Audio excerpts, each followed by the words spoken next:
ipinasara ng Department of Migrant Workers o DMW ang operasyon ng isang review center sa Barangay Caloocan, Santiago City matapos itong matukoy na sangkot umano sa illegal recruitment kaugnayan ng pag-aalok ng trabaho sa Canada at Poland.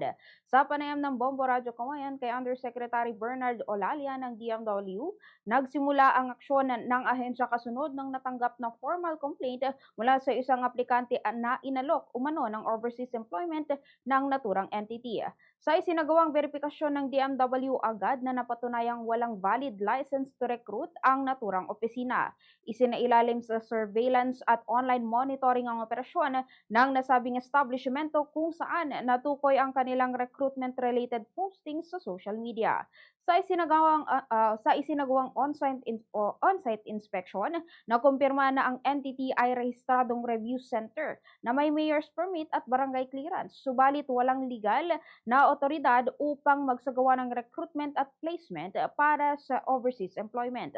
Batay sa resulta ng investigasyon at panayam sa mga complainant, nag-aalok umano ang opisina ng English Proficiency Training bilang bahagi ng kanilang serbisyo. Gayunman, lumalabas na ginagamit ito bilang ancillary service upang makahikayat ng mga aplikante habang sabay na nagalok ng employment opportunities para sa skilled at professional workers abroad.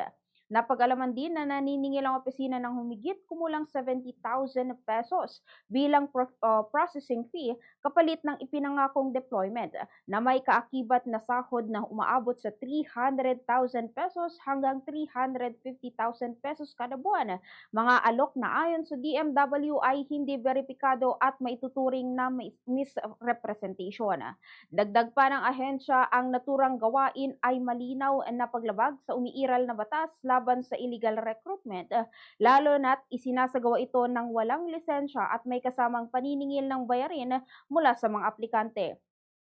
Bagamat may ilang aplikante na napaalis na umano sa pamamagitan ng naturang opisina, nilinaw ng DMW na hindi ito indikasyon na lehitimong operasyon.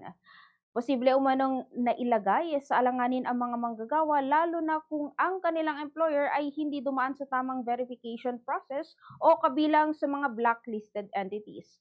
Sa kasalukuyan, patuloy ang isinasagawang validation ng DMW sa mga individual na nakalis na kabilang ang pagberipika sa kanilang employers at working conditions, bagay na hindi pa umano na bibigay ng opisina ang kumpletong detalye ng mga aplikante. Kaya't mas pinag-igting pa ang investigasyon at case build-up upang matukoy ang buong lawak ng kanilang operasyon. Lumalabas din sa investigasyon na ang grupo ay matagal nang nagsasagawa ng ganitong aktibidad mula pa noong 2024 hanggang sa kasalukuyan, kabilang ang face-to-face sessions at online recruitment-related engagement gaya ng digital meetings at virtual training. Samantala, sinusuri rin ng DMW ang claim ng opisina na sila umano ay awardee batay sa dami ng kanilang napadalang aplikante upang matukoy kung ito ay ginagamit bilang panlinlang o panlilinlang upang makakuha ng kredibilidad mula sa publiko. Ganito ang bahagi ng pagpapahayag ni DMW USEC Bernard Olalia. Clinton to nagsabi na siya raw ay inalukan ng trabaho, pero nang i-verify natin sa ating database, hindi siya lisensyadong ahensya. No? At dahil din sa ating surveillance online, nakita natin ang mga Facebook post itong entity na ito na nasa Barangay Caloocan, Santiago City. At tayo'y nag-conduct ng surveillance doon at napatunayan na natin na napakonfirm natin na sila ay isang IELTS Review Center. No? Sila ay may mayor's permit pero hindi sila otorisadong mag-recruit at mag-offer ng trabaho papunta ng.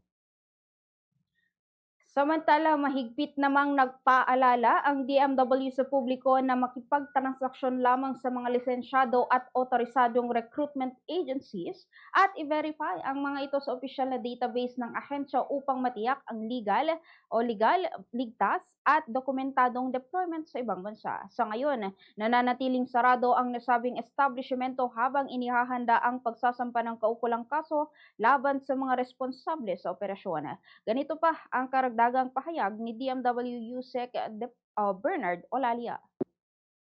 OFWs who would like to work abroad, if you were offered an employment contract or opportunity, make sure that the offeror are legitimate agencies duly licensed by the Department of Migrant Workers. No? Huwag po kayong papayag na ang kausap ninyo ay isang ahente o isang representative ng isang ahensya, pero pag chinyek ninyo, hindi naman sila lehitimo at wala silang authority coming from the Department of Migrant Workers para mag-recruit. No?